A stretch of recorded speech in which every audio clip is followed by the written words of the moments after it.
அம்மாவோட அருணும் எப்போதும் இருந்து ஓம் சக்தி பராசக்தி என்றும் உள்ளத்தில் இருப்பார். நானும் உள்ளத்தில் இருக்கிறேன். அம்மாவோட ஆசை அப்போ கூட உண்டு. ஓம் சக்தி பராசக்தி. சக்தியே பங்காரு அடிகளே ஓம்.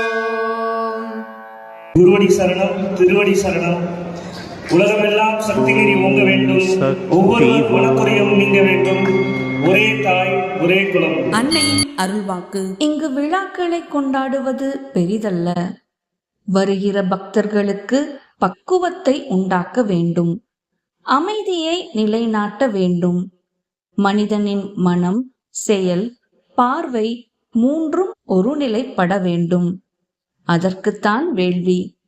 உங்கள் உள்ளம் கலங்கக்கூடாது. அது கருப்பாக மாறக்கூடாது. உங்கள் பரம்பரையும் பாரம்பரியமும் காக்கப்பட வேண்டும். அதற்காகவே விழாக்கள், யாகங்கள்.